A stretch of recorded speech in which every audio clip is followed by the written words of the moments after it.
Seguiremos con el libro de Mateo, capítulo 6, donde en esta ocasión vamos a tocar el tema acerca de la práctica de la oración. Jesús en el Sermón del Monte ahora está hablando específicamente de qué es la oración. Y él está exponiendo nuevamente en el contraste de lo que estaba enseñando la hipocresía que tenían los religiosos de la época con respecto a la oración. Vamos a leer Mateo 6, del 5 al 13, pero esta vez vamos a leer de versículo en versículo, ya que estamos a cubrir bastante información. Y comienza en el versículo 5, cuando dice: Y cuando oréis, no seáis como los hipócritas, porque a ellos les gusta ponerse de pie y orar en las sinagogas y en las esquinas de las calles para ser vistos por los hombres. En verdad os digo que ya han recibido su recompensa. Los fariseos les encantaba realizar oraciones en público, acciones en público, obras buenas en público para ser reconocidos por el mundo.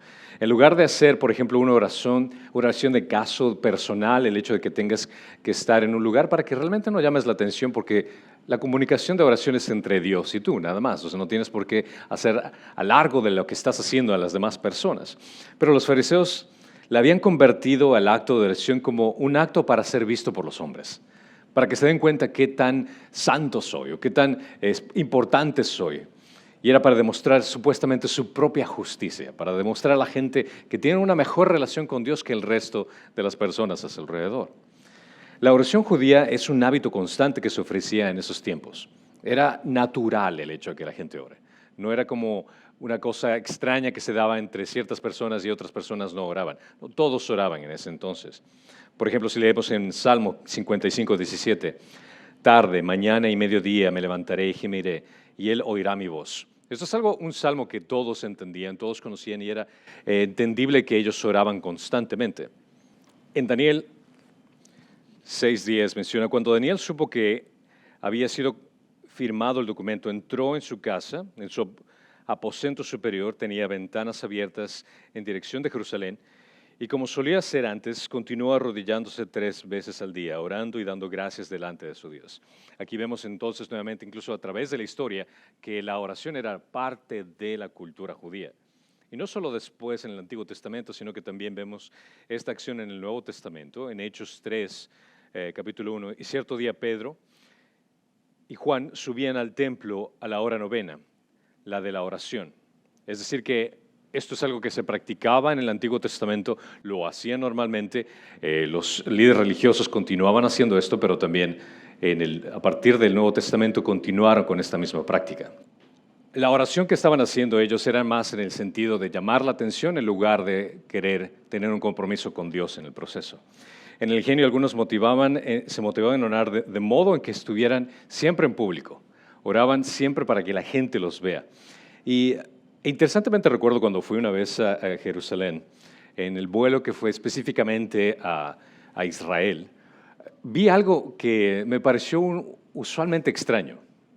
Y era el hecho de que, como obviamente había judíos ortodoxos en el avión que estaban viajando a Israel, ellos se levantaban, tomaban sus libros de oración y comenzaban a orar, moviéndose. Y sí, paraban en diferentes partes del avión para orar. Esta es una actividad que me pareció algo muy curiosa, ya que por lo general nosotros cuando oramos es algo muy íntimo, muy personal. A lo mucho tal vez cierras los ojos e inclinas la cabeza, pero para esta situación era, te levantabas del asiento, te ponías tal vez en el pasillo, donde obviamente te estabas interrumpiendo el pasillo, o en la puerta de emergencia de escape, un lugar donde estaba abierto, donde la gente se paraba, y los aviones son bastante amplios. La gente podría pararse en cualquier parte, pero se me hacía muy extraño en el hecho de que, para mi cultura, el hecho de incluso como ser cristiano, el orar sea algo tan público de esta forma. Y al entender este pasaje y recordar ese momento, se me hizo muy curioso el hecho de que, bueno, si es que los judíos no han cambiado en este sentido, de el hecho de que oro para que la gente me vea, en lugar de que sea oro para que Dios me escuche. Pero continúa Jesús hablando de este mismo tema. Pero tú cuando ores, entra en tu aposento y cuando hayas cerrado la puerta, ora a tu Padre que está en secreto, y tu Padre que ve lo secreto te recompensará. El presente imperativo que habla aquí de orar implica que era una práctica habitual, y lo que está diciendo aquí Jesús es el hecho de que el orar no es una opción, El orar es algo que tienes que hacer. La oración debe dirigirse a tu Padre, que sabe qué necesidad tienes. Es algo que constantemente, diariamente tenemos que hacer. Y no para ser visto por los hombres, sino para ser escuchado por Dios. Eso es lo que está aclarando aquí Jesucristo. Jesús, por supuesto, no está prohibiendo la oración en público, porque hay muchas ocasiones en las cuales nosotros vamos a orar en comunidad, como iglesia, vamos a ponernos de pie y orar juntos en congregación. Así que no se trata acerca de que se prohíba la oración en público o que te pongas de pie y que la gente obviamente sabe, te das cuenta que está orando, sino más bien está hablando de la dirección de la oración, donde está enfocada. Si te estás poniendo de pie en una congregación para que la gente pueda verte que estás orando, para impresionar a alguien más, esa es la actitud que debe corregirse. No se trata acerca tampoco de la elocuencia que utilizas en las palabras para dirigirte a Dios. Puedes tener una oración tan simple como decir, Dios, ayúdame. Como el utilizar palabras que se encuentran en el libro de Salmos de una forma en la cual exaltas a Dios en tu oración y puedes demostrar que entiendes quién es Dios teológicamente y en cada una de las frases que utilizas.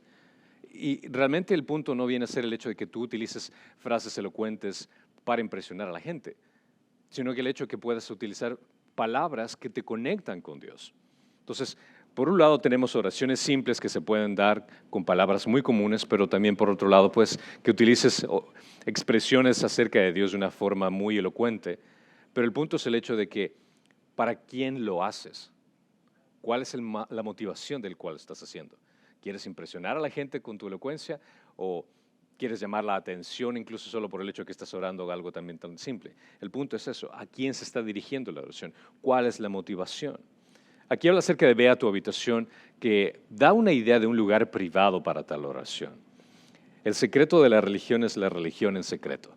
Es el hecho de que tú hagas las cosas, ya sea que estás ayudando a la gente, que estás bendiciendo a un necesitado, que estés orando, no para que la gente te vea, sino para que Dios sea el que perciba esa atención.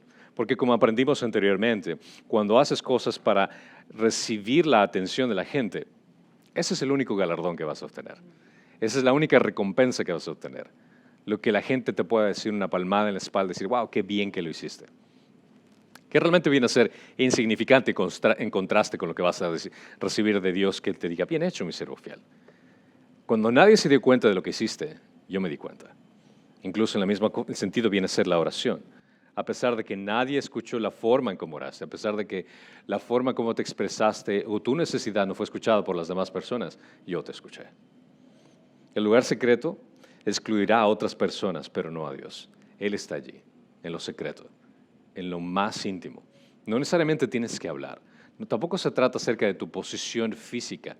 El hecho que estés de pie, que estés sentado, que estés acostado. Realmente la posición física es irrelevante en contraste de la posición donde está tu corazón. La razón por la cual haces las cosas es lo que aquí prevalece.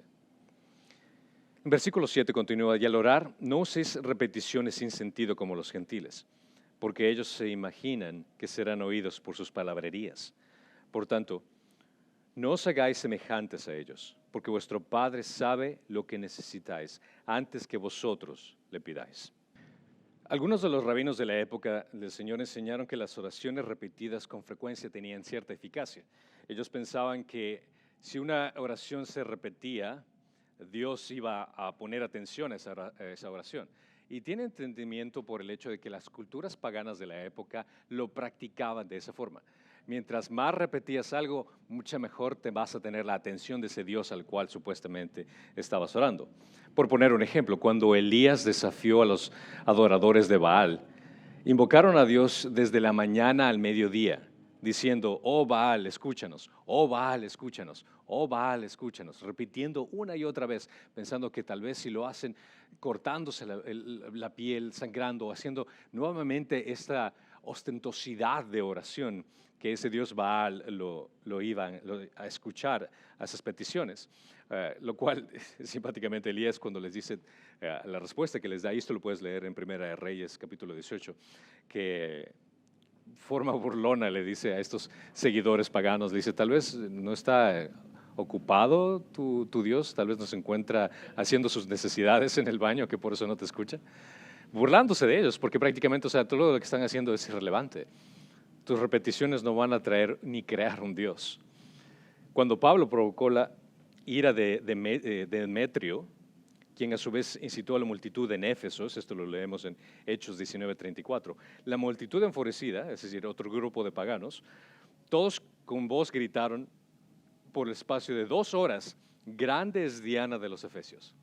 Imagínate 2 horas gritando lo mismo, grande es Diana de los Efesios, grande es Diana de los Efesios. Entonces, la cultura judía en ese entonces tenía el hecho de que pensaban que cuando repites palabras, Dios te va a escuchar. Aplicaron este conocimiento de la cultura pagana dentro de su conocimiento judío para orar ante Dios.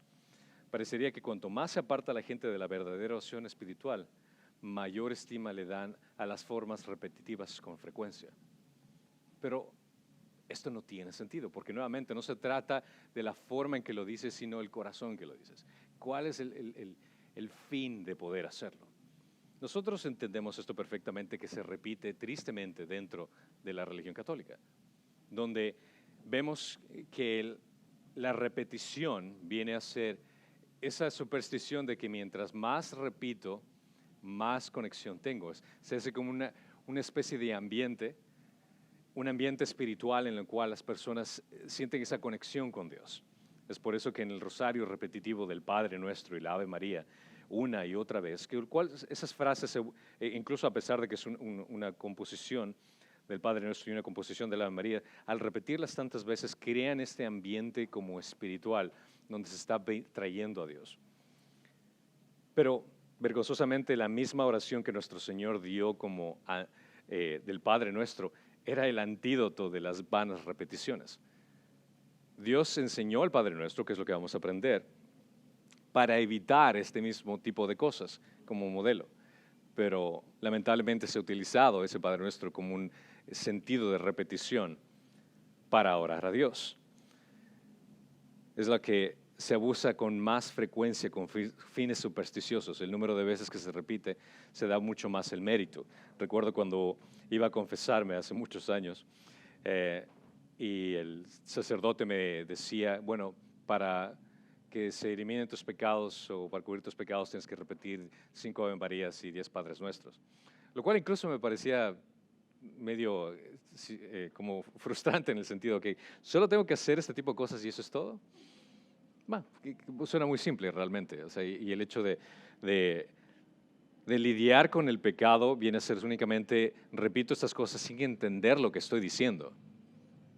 No se trataba de voy y oro con Dios, sino que tengo que repetir estas cosas que ni siquiera entendía el significado de lo que estaba diciendo. Todo lo había aprendido por tradición religiosa y únicamente estaba repitiendo lo que me decían. Jesús tiene una enseñanza significativa sobre la importancia de ser específicos en la oración. Sus seguidores no deben balbucear palabras repetitivas como grabadoras dañadas. Ese no es el punto. Porque imagínate si yo vengo y hablo contigo y repito las mismas cosas una y otra vez. No existe comunión. Sería más fácil el hecho de que yo esté grabando acerca de lo que quiero decirte y te lo ponga una y otra vez en grabación, nada más. No existe relación en ese tipo de oración. Por eso siempre vale la pena recalcar la diferencia en lo que significa el concepto de rezar con el concepto de orar. Rezar vendría a ser esa forma repetitiva que se utiliza en la religión católica. Orar viene a ser el significado de conversar con Dios, utilizando ciertos principios que nos enseña Jesucristo con respecto al orar, el cómo comunicarte de forma apropiada con Dios, que es lo que vamos a observar. Cuando se trata acerca de oraciones y enfocar la oración a alguien que no sea Dios, también vale la pena recalcar de que dentro de la misma Iglesia Católica se ha afirmado que María no hace milagros, los santos no hacen milagros. Dentro de la misma Iglesia Católica afirman eso, a pesar de que en la práctica es totalmente diferente. Porque oran a María, oran a los santos pidiéndole un milagro a ella o a ellos para que se den.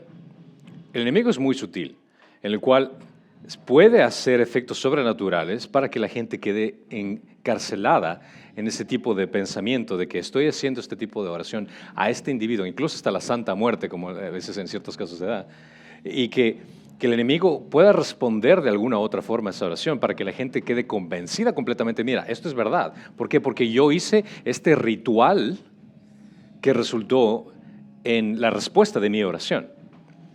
Pero en realidad no están viendo la fotografía mayor.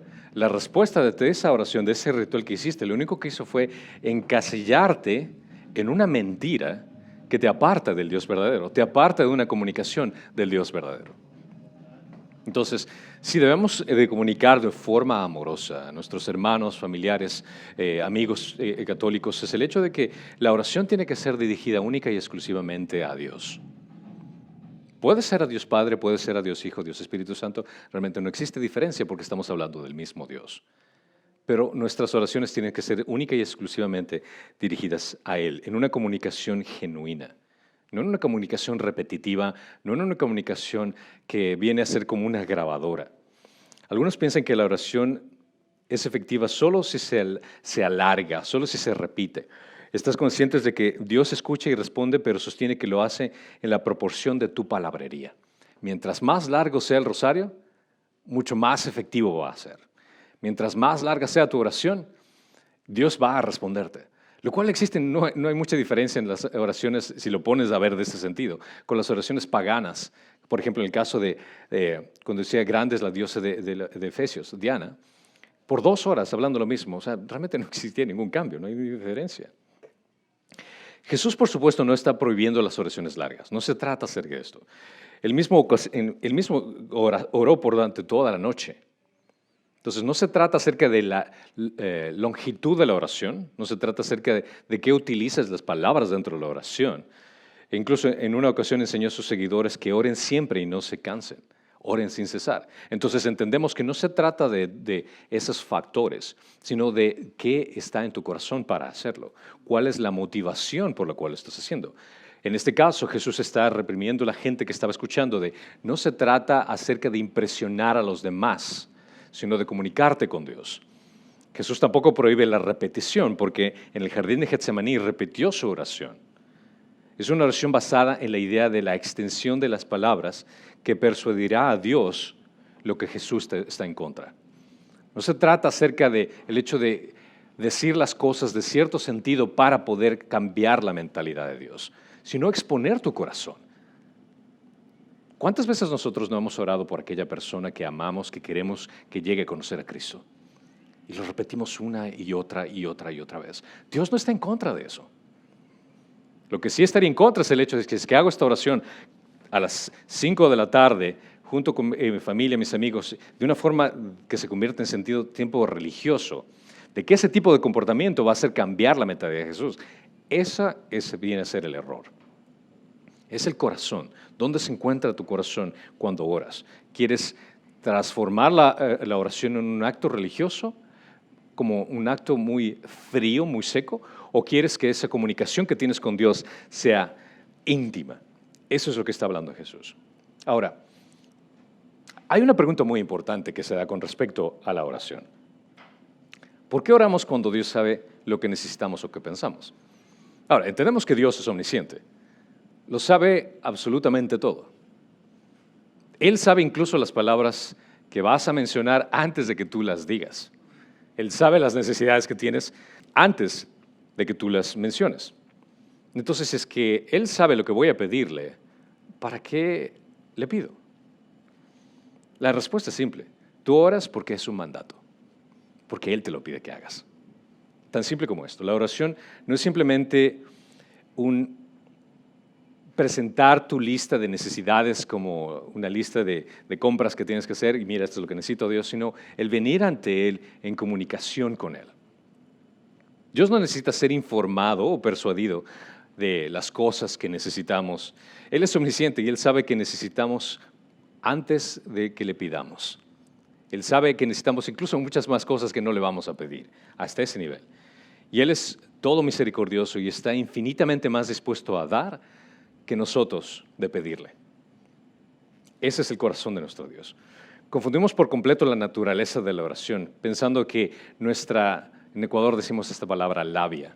es decir, la palabrería que utilizamos, que eso es lo que va a convencer a Dios de cambiar de pensamiento, cuando en realidad la oración viene a ser una posición de cambiarnos a nosotros. Ese es el fondo de la oración. Un hombre que era un cristiano sincero se interesó en evangelizar a la gente de otros países lejanos. Al principio oraba de esta manera: Señor, salva a los paganos. Y oraba con total sinceridad. Después cambió la forma de su plegaria y pronunció así: Señor, manda misioneros a fin de salvar a esos paganos. Y oraba más fervorosamente. Más tarde oraba con estas palabras: Señor, si tú no tienes a otro a quien enviar, envíame a mí. Enseguida comenzó a orar con toda humildad de la siguiente manera: Señor, usted sabe que soy sincero, envíeme a mí, pero si no quiere enviarme a mí, envíe a otro. No estaba contento con la manera que estaba orando y entonces oró así: envía a quien tú quieras, pero ayúdame a pagar parte de los gastos. Al orar así se dio cuenta de que había encontrado la manera de orar correctamente. De que no se trata acerca de convencer a Dios de que se encargue de hacer algo, sino cómo puedo yo glorificar tu nombre, cómo puedo involucrarme para que tu nombre sea conocido por el resto de la humanidad. Entonces la oración viene a ser ese cambio interno en esa conversación con Él. ¿Por qué? Porque cuando tú compartes con alguien, cuando tú estás comunicándote con alguien, lo que ocurre es el hecho de que en esa interacción vas aprendiendo más acerca de esa persona.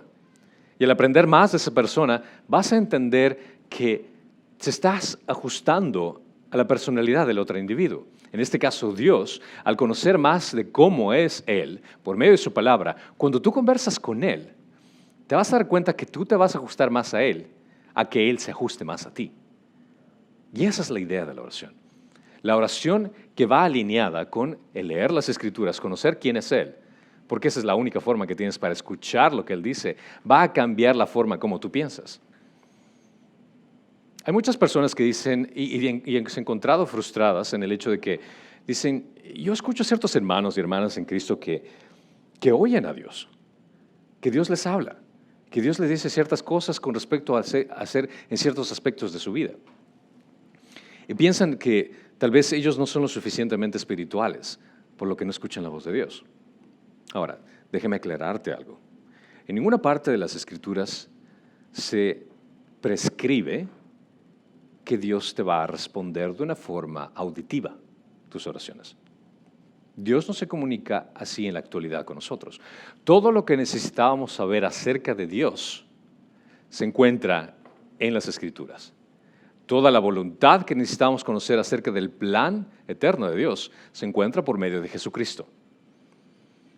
Es decir, que la forma en la cual nosotros comunicamos con Dios y la forma en que Él nos habla viene a ser de este sentido. Nosotros expresamos el corazón que tenemos en necesidad y la forma de escucharlo es por medio de entender cuál es su plan y cuál es su voluntad, tanto para la humanidad como en la forma en que tengo que ser yo. Si fuera así de sencillo el hecho de que yo le pida en oración: Señor, ayúdame a entender qué es lo que quieres que haga con respecto a este plan de hacer en mi vida, y que Jesús te responda en voz auditiva: ok, quiero que hagas esto. Solo ponte a pensar, si realmente Dios se comunicaría de esa forma con nosotros, ¿qué necesidad existe de que leamos la Biblia? Si cualquier cosa que le voy a pedir, Él me va a responder directamente en qué es lo que tengo que hacer, entonces nosotros nos convertiríamos en personas que hacen únicamente lo que Jesús nos dice en ese instante, en lugar de ser personas que son semejantes a Cristo, que actúan de forma libre, pero que son alineadas en cómo es Él. Puedes darte cuenta de la diferencia. Cuando tú lees la Biblia, la idea es el hecho de que te forjes a la forma de Jesucristo, de que seas tal como es Él. Y cuando te alineas a tal como es Él, cuando te haces más como Cristo, lo que ocurre es el hecho de que las decisiones que tú tomes van a estar más alineadas a la personalidad de Jesucristo. Entonces no esperes escuchar la voz de Dios. Si realmente quieres escuchar la voz de Dios, esta es la única forma en que puedes hacerlo. Lee la Biblia en voz alta. Y esa es la forma como vas a escucharlo. Entonces, la oración viene a ser esa transformación de lo que le estás pidiendo porque está alineándose a la personalidad de quien es Cristo. Mientras escuchas más a Dios por medio de su palabra, tus oraciones van a cambiar, porque ya no se van a enfocar más en ti, sino en Él. Pero Jesús también presentó una oración modelo para sus discípulos, para que ellos lo siguieran en comunicación a Él de esta forma. Esta oración se llama comúnmente como el Padre Nuestro, pero en realidad es la oración de los discípulos. No se trata de la oración de Jesús, sino la oración que los discípulos querían conocer. El Padre Nuestro se ha convertido en la oración más famosa en todo el mundo occidental. Es rara la persona que realmente no conozca el Padre Nuestro. Todos lo conocemos de alguna u otra forma. Tal vez los hemos memorizado el Padre Nuestro. Y esta oración, que muchos cristianos repiten, contiene elementos que son importantes en toda oración. El Padre Nuestro sirve como ejemplo y molde de cómo orar brevemente, en su sustituto del tipo equivocado de la oración repetitiva, la oración para impresionar a la gente. Ahora, la oración que vamos a entender tiene este fundamento, y este es el principio que Jesús estaba queriendo hacer entender a la gente. Es el hecho de que la oración es una muestra de adoración humilde de nuestra fe, que despliega la confianza absoluta y dependencia exclusiva al Dios Supremo. Ese es el mensaje que quería hacer entender a la gente. La oración es una muestra de adoración humilde de nuestra fe, que donde nosotros cuando estamos orando estamos desplegando la confianza que tenemos y la dependencia que tenemos única y exclusivamente a Dios. El versículo 9 inicia con esta oración.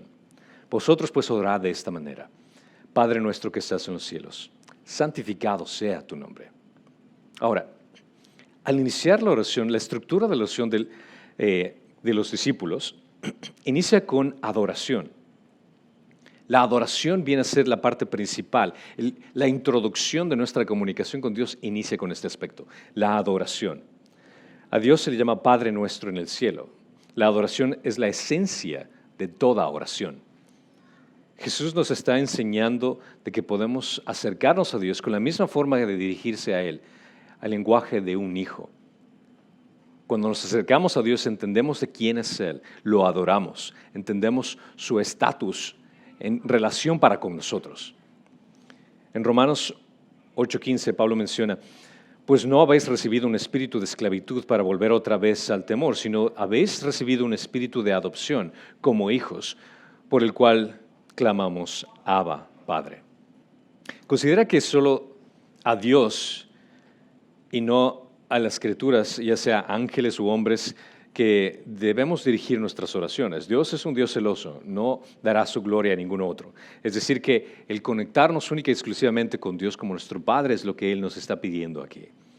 El Abba Padre. Y es un privilegio que al estar en Cristo, al nacer nuevamente, tenemos gracias a lo que Él hizo por nosotros.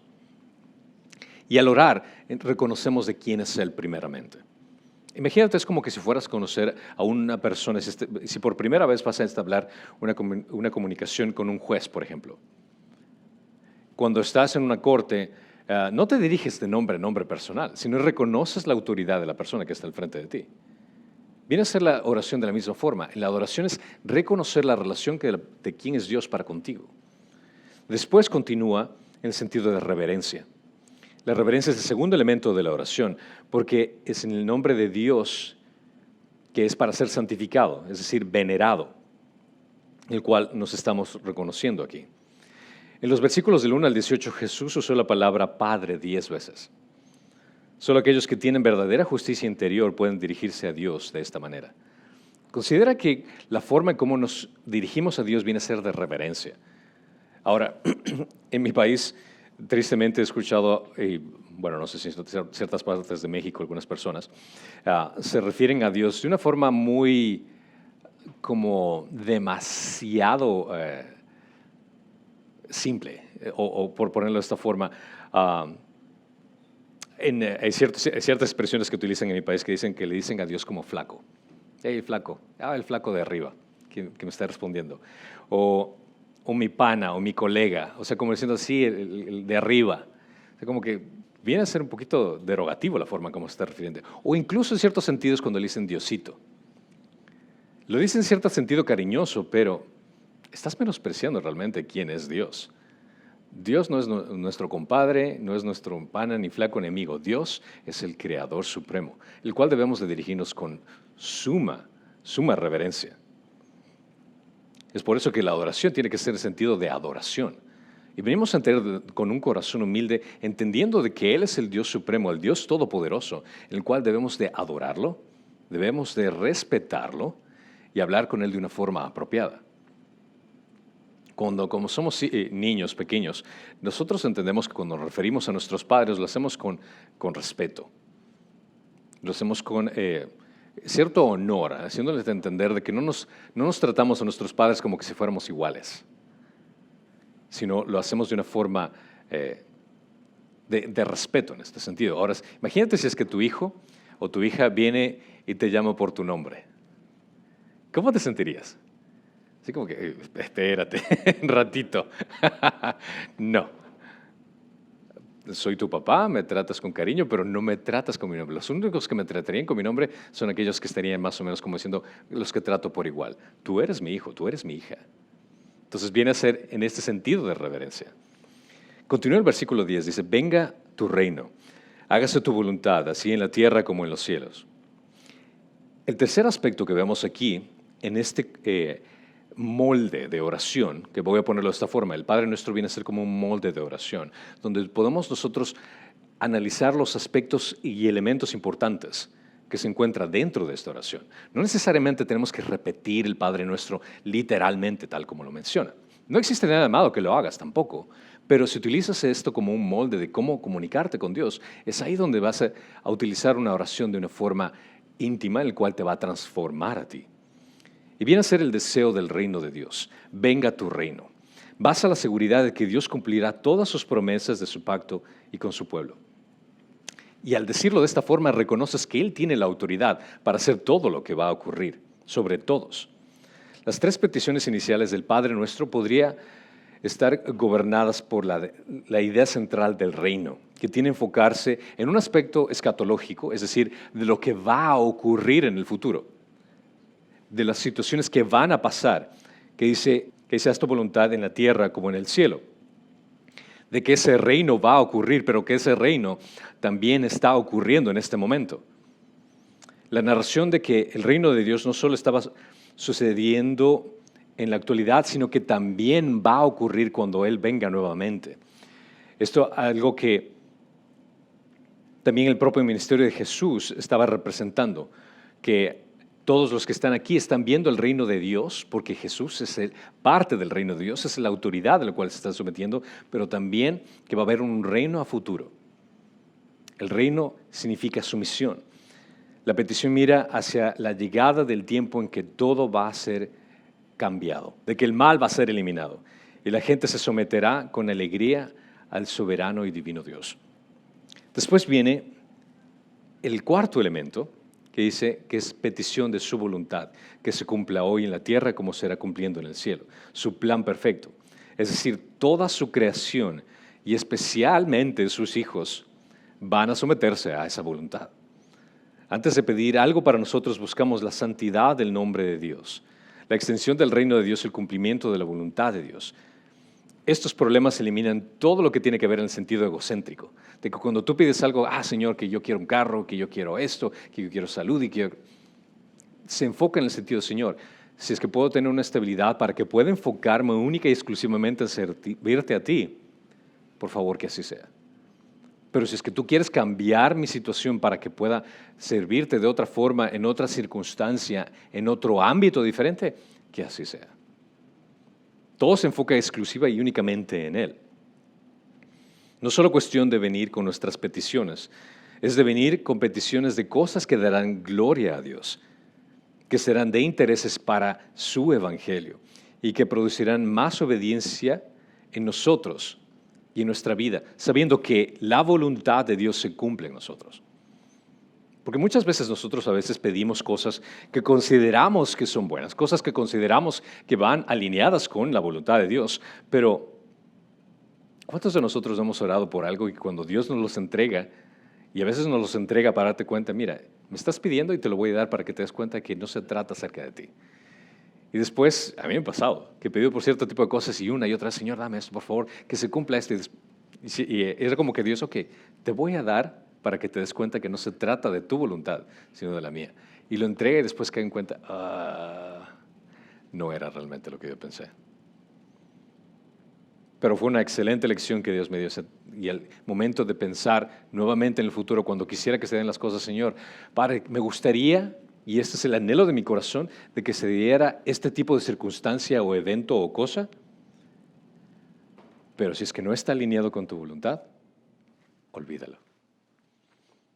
Mi corazón cambió al entender de que sí, todavía tengo anhelos y pienso y considero que tal vez el hacer este tipo de cosas va a ser para glorificar a Dios, pero sobre todo recalco de que si es que esto que estoy mencionando no está alineado con tu voluntad y no va a glorificarte, que lo descartes. Ese es un corazón de oración apropiado. Después continúa en el versículo 11.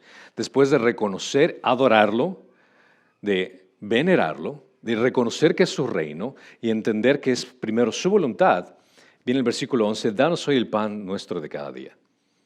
Ahí, después de todos esos elementos, viene, como decir, la lista de necesidades.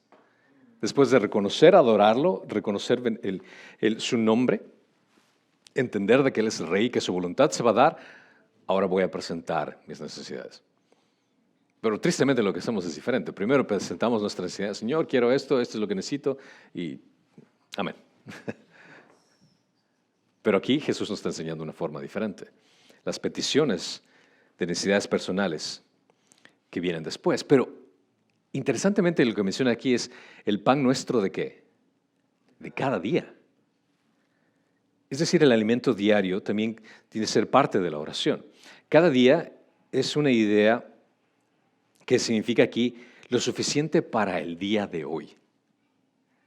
Y en esta oración recalca el hecho de que si vas a pedir para el pan de hoy, significa que solo te va a dar para el día de hoy. ¿Y qué implica? ¿Qué vas a hacer el día de mañana? Pedir para el pan de ese día. Lo cual te hace que vuelvas a ir diariamente a pedir y a cubrir las necesidades constantes que ocurren durante ese día. La oración alienta una continua dependencia de Dios. No prueba una sustitución en lo que los discípulos le piden a Dios una provisión por un largo periodo, después del cual puedes seguir orando por algún tiempo que se haya olvidado de Dios. Es decir, si yo le digo, Señor, te pido por el pan de esta semana, y digamos que Dios me otorga por el pan de esta semana, pero durante la semana ya no tengo esa urgencia de volver a comunicarme con Él. ¿Por qué? Porque ya tengo el pan de la semana. Hasta cuando llegue el próximo domingo, diga, Señor, Padre, por favor, ¿me puedes dar para el pan de la siguiente semana? O ¿qué tal? Te ahorro la molestia por el pan del mes y dejo de comunicarme con Él por el resto del mes. Puedes darte cuenta el por qué utilizó estas palabras del pan de cada día. ¿Por qué? Porque quiero que vengas y dependas de mí todos los días. Depender de Dios constantemente es la idea primordial que se expresa en esta oración. Después de glorificar a Dios primero, entonces traemos las peticiones. Podemos pedir lo que satisfaga nuestras necesidades en el presente. Pero no se trata acerca de pedir las cosas en el futuro como diciendo, bueno, ya estoy cubierto, ya no tengo esa necesidad de depender de ti. Al pedirle a Dios nuestro pan de cada día, reconocemos que todas nuestras posesiones materiales son suyas para darle, para que Él nos otorgue, y suyas para retenerlas. Es decir, que todo lo que hemos logrado con el trabajo que hemos ejercido, todo le pertenece a Él. ¿Por qué? Porque la energía que Él te dio le pertenece a Él y Él te la dio. No existe nada que pueda decir mi cuenta bancaria o mis posesiones o mis cosas. No, todo le pertenece a Él.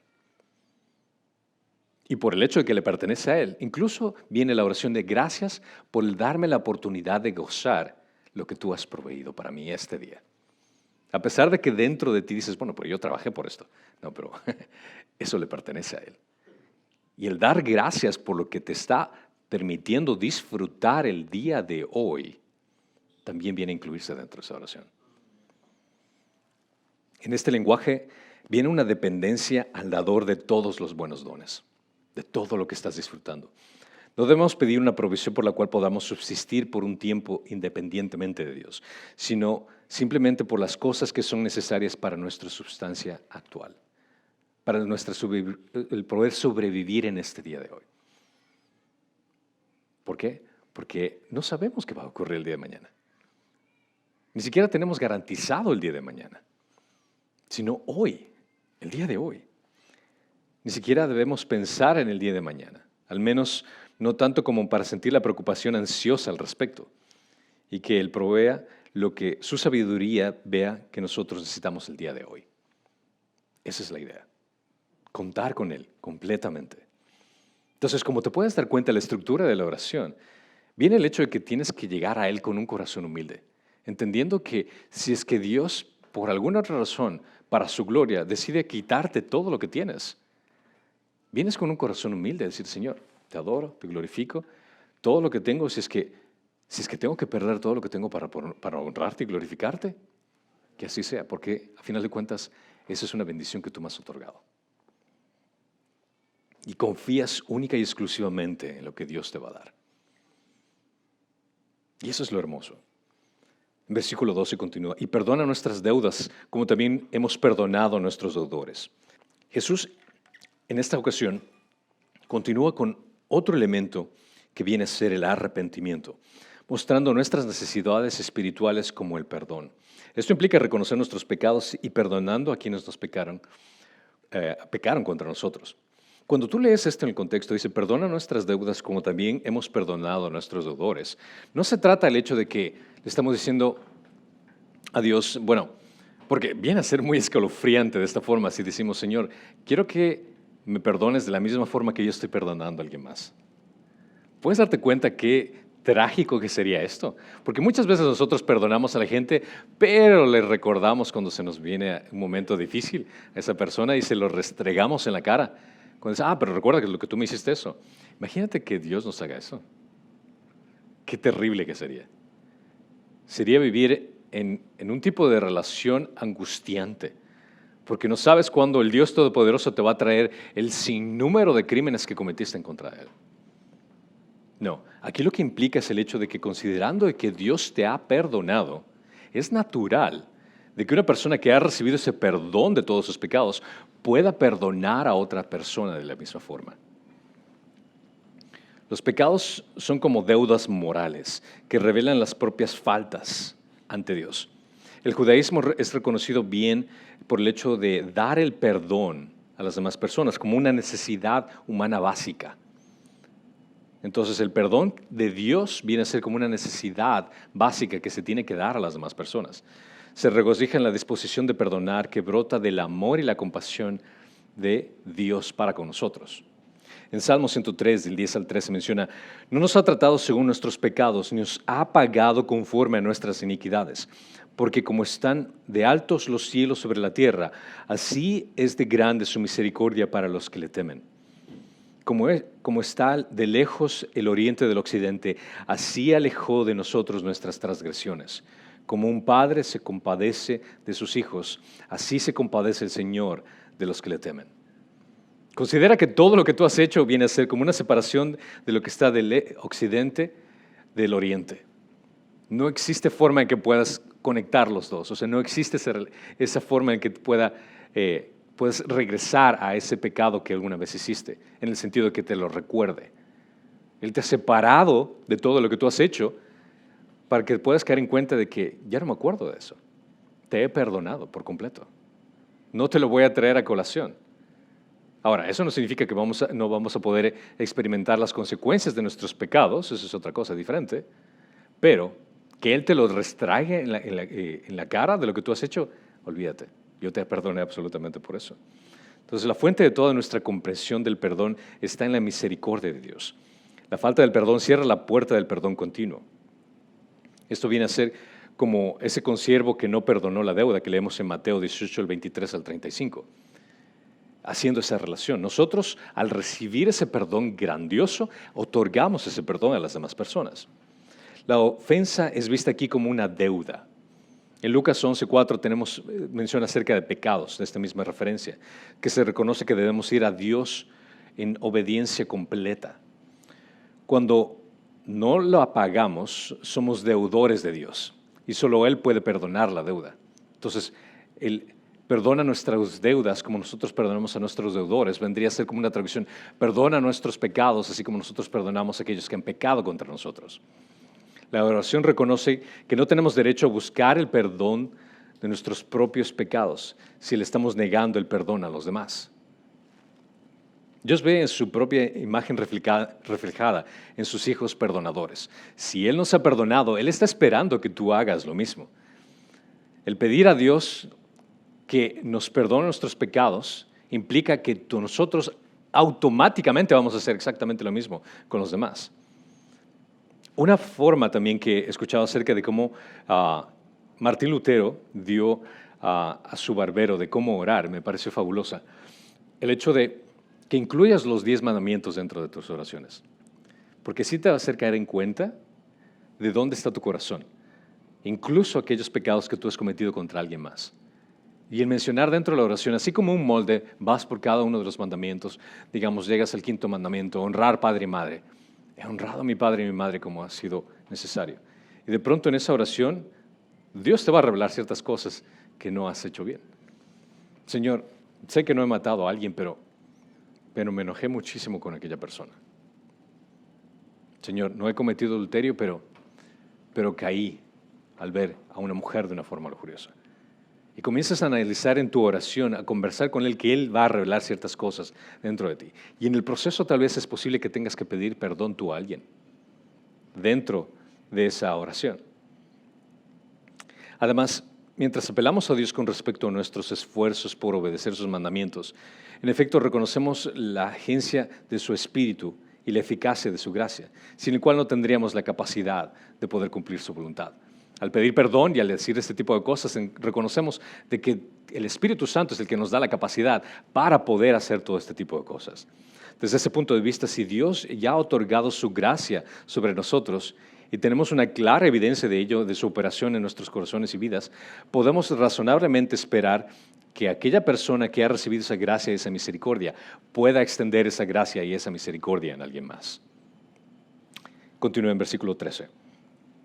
Y no nos metas en tentación, mas líbranos del mal. El 7º elemento viene a ser este aspecto de dependencia. Los creyentes reconocen su dependencia espiritual por liberación de tentación, liberación del mal, en diferentes cosas que ocurren en nuestra vida. Dios nos ayuda espiritualmente del mundo, de la carne y del maligno. Pero debemos aclarar algo: Dios no nos tienta. Dios no tienta a la persona. Si leemos en Santiago 1, 13 al 14, claramente lo menciona, que nadie diga cuando es tentado: soy tentado por Dios, porque Dios no puede ser tentado por el mal, y Él mismo no tienta a nadie, sino que cada uno es tentado cuando es llevado y seducido por su propia pasión. La palabra tentación tiene un significado básico de prueba. Se usa para referirse a las pruebas de Satanás, que pone a las personas con miras de que fallen, que eso viene a ser la tentación. Se comprende correctamente por la liberación de todo mal de cualquier tipo, no solo del pecado que uno pueda hacer por causa de que el mundo te está queriendo tentar, o por la causa de que tu carne, por los deseos de tu carne que quieras caer, o por el enemigo que quiera hacer que falles. Al pedir que no nos deje caer en tentación, estamos mirando hacia más adelante de una manera realista, sabiendo que necesitamos ser guardados y protegidos en nuestro caminar, sabiendo que Dios está velando por nosotros. Señor, por favor, no me dejes caer en esa tentación de fallar, ya en primer lugar a ti, segundo lugar a mi esposa, tercer lugar a mis hijas. Señor, te pido que por favor evites cualquier tipo de tentación, de alguna estrategia que el enemigo sabe que yo puedo caer. ¿Han escuchado esa expresión que dice: el diablo más sabe por viejo que por diablo? Y es por el hecho de que el diablo conoce a la humanidad de una manera tan sutil que él sabe cómo hacernos caer a cada uno de nosotros de una forma en que va a ser diferente de uno a otro. La tentación que va a producir tal vez a Daniel, como a mí, como a Becky, va a ser totalmente diferente. ¿Por qué? Porque nuestras vidas son totalmente diferentes, pero él entiende la humanidad y puede hacernos llegar al mismo punto de pecado, pero la tentación va a ser un camino diferente. Entonces, cuando le pedimos a Dios, Señor, no me dejes caer en tentaciones, no permitas que el enemigo presente ciertos actos que yo sé que son de debilidad para mí, que me van a llevar a ese punto de perdición. Estamos dependiendo de Dios, que nos llene de su Espíritu Santo para que no seamos tentados en cierta forma en que sutilmente vamos a caer en ese mismo hueco. Versículo 13. Ve, porque tuyo es el reino, el poder y la gloria para siempre, jamás. Amén. Debemos utilizar el Padre Nuestro no como una oración que tengamos que repetir. No, vuelvo y repito, no es que sea algo malo que tú lo ores literalmente, siempre y cuando entiendas lo que estás diciendo en cada palabra. Pero si utilizas esta oración como un molde que puedes aplicarlo para tu oración, ese es el punto, donde se encuentra tu corazón, y expresar admirablemente los sentimientos de una alma devota que se quiere comunicar con Dios. Tampoco hay que pasar por alto la palabra con la que concluye la oración, que es amén. Cuando se adjunta a la alabanza y la acción de gracias, denota la plena concurrencia del alma en todo lo que se ha dicho. Es decir, que tú pides las cosas de acuerdo a lo que tú consideras que está bien, pero al mismo tiempo entendiendo de que bajo la voluntad de Dios, y todo viene a ser amén, que así sea. Que así sea. Ese es como el sello final, Señor, que así sea, que tu voluntad sea. Amén es un pleno asentimiento a todo lo que se ha dicho, pero también tiene otro significado. Es un deseo de que se concedan las cosas que se han pedido. Todo para glorificar a Dios. Amén. Que así sea. Esa es la oración de una mente que está puesta en adoración humilde ante Dios. Nuestra fe desplegada en confianza absoluta y dependencia exclusiva en el Dios Supremo. Es posible que esta oración sea como frases vacías para algunos, que lo repitan una y otra vez en actos religiosos que realmente denigran el verdadero significado de lo que Jesús estaba enseñando aquí. Pero para nosotros es una demostración como cristianos de el amor que Dios tiene para nosotros y la forma en cómo podemos llegar a ese amor. Esa relación de padre e hijo que nosotros tenemos gracias al trabajo culminado de Jesucristo. Lo que Jesús nos enseña en estas palabras es que podemos llegar a nuestro Padre y Él nos escucha. Podemos expresar nuestras necesidades y Él nos escucha. La oración del Señor no es solo como una dirección repetitiva, sino como un modelo, el cual debemos hacer en otras oraciones. Es una reverencia de la gracia que tenemos de Dios. La gente podrá orar de rodillas, sentado. Su postura física realmente es irrelevante, pero lo que aquí Dios nos está enseñando es cuál es la posición de tu corazón. ¿Entiendes lo que yo soy para ti? ¿Entiendes lo que yo he hecho en tu vida? ¿Entiendes cómo he proveído en cada aspecto que tú has tenido en ti? Si comprendes cada uno de estos elementos, vas a tener un corazón que viene ante Él de una forma sumisa, otorgando honor y gloria a Él, pidiéndole las necesidades que tienes para ese día, porque el día de mañana vas a volver a hacer lo mismo. Mi consejo, nunca te pongas de pie cuando inicie el día. Ponte de rodillas. Antes de que tus pies toquen el piso, que sean tus rodillas lo que toquen el piso, para que puedas pedir el pan de ese día, que viene a ser las necesidades no solamente físicas, sino necesidades espirituales que tú necesitas para ese día. Y lo hermoso es el hecho de que antes de poner tu cabeza en la almohada, que puedas poner tu cabeza en el piso y decirle gracias, Señor, por lo que proveíste para mí en este día. Sea lo que sea que haya sido, cualquier experiencia que haya sido o situación que te haya permitido experimentar, y decirle gracias, Señor, porque tu nombre ha sido glorificado en mi vida en este día. Si ves tu vida como un día a la vez y ves todo lo que Dios ha hecho en ese día, incluso vas a reconocer más de la soberanía de Dios en pequeños detalles que nosotros pasamos por alto siempre. Hasta el más mínimo detalle.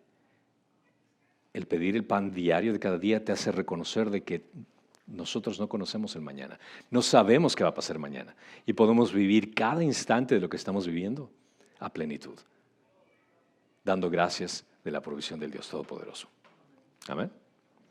Padre, Señor Todopoderoso, gracias te damos por el pan que nos das de cada día y porque nos escuchas cada día, porque nos proteges cada día, porque das las fuerzas necesarias y la capacidad para glorificar tu nombre cada día. Señor, permite que cada oración que levantamos ante ti sea para transformarnos primordialmente y alinearnos de acuerdo a tu voluntad. Que podamos entender claramente lo que tú nos enseñas en tu palabra y que podamos imitar a Jesucristo en todo lo que hacemos. Gracias, Señor, te damos por escuchar nuestras plegarias.